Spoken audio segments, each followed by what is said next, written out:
মোদী সরকারের উচিত ছিল প্রথমে জিটিএ চুক্তিটাকে ভেঙে দেওয়া। আপনি এমন কোনো অসাংবিধানিক কাজ করতে পারেন না, এখানে যেহেতু তৃণমূল সরকার আছে তাই এখানে আজকে মধ্যস্থতা করছে মোদী সরকার। জিটিএ অ্যাক্ট অনুযায়ী যখন তৈরি হয়েছিল 2011 সালে, তাতে বলা ছিল যে তিনটে পরিসরে এটা করা হবে। একটা কেন্দ্র, রাজ্য এবং গোর্খা জনমুক্তি মোর্চা, তাদের মধ্যে একটা এগ্রিমেন্ট বা চুক্তিপত্র সই হয়।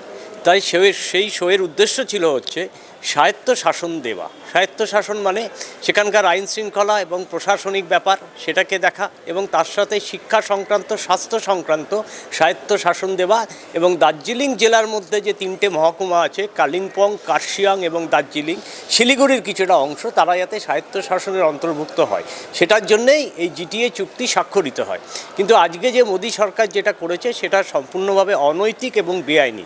কেন, যখন তিনজনের মধ্যে কোনো চুক্তি হয় তখন আরও দুজনকে চুক্তির বাইরে রেখে নিজের মতো করে যে আরবিট্রারিলি যেটা করেছে সেটা সম্পূর্ণ অগণতান্ত্রিক এবং অসাংবিধানিক। নিজের লোককে বসিয়ে সেটাকে করায়ত্ত করে এবং সেটার উপরে সম্পূর্ণ কন্ট্রোল করে, নিয়ন্ত্রণ করে, যাতে রাজ্য এবং জিটিএর যে আরও দুজন আছে তারা যাতে কোনো রকমভাবে হস্তক্ষেপ করতে না পারে, সেই কারণে করা। কখন করতে পারে মোদী সরকার বা কেন্দ্রীয় সরকার? যদি এখানে অশান্ত পরিবেশ তৈরি হয়েছে, একটা সময় এখানে অশান্ত পরিবেশ তৈরি হয়েছিল সুভাষ ঘোষিংয়ের সময়, এবং পরবর্তীকালে জিটিএ তৈরি হওয়ার পর এখন পরিবেশ যথেষ্ট শান্ত। অতএব এই শান্ত পরিবেশের মধ্যে এখানে এটা করে রাজনৈতিক উত্তেজনা বাড়ানোর একমাত্র কৌশল, এবং যাতে এটা নিয়ে রাজনীতি হয়, এটা নিয়ে কথাবার্তা হয়, বিতর্ক সৃষ্টি হয়, তার জন্যই মোদী সরকার এটা আরবিট্রারিলি করেছে।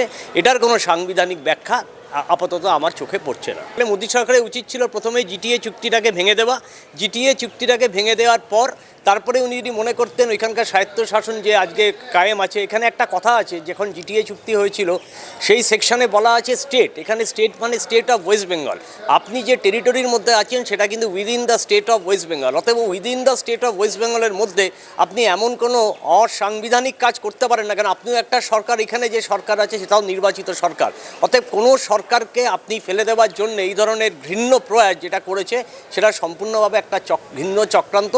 মোদী সরকারের এই চক্রান্তের বিরুদ্ধে নিশ্চয়ই আইন আদালতে রাজ্য সরকার যাবে বলে আমার বিশ্বাস। তৃণমূল সরকার আছে, বিরোধী সরকার। আজকে যদি অনেক জায়গায় আমরা দেখেছি উত্তরপ্রদেশের পরিস্থিতি, বিহারের পরিস্থিতি, গুজরাটের পরিস্থিতিতে, সেই সময় কিন্তু আমরা দেখেছি মোদী সরকার কিন্তু সামঞ্জস্যতা বজায় করেছে।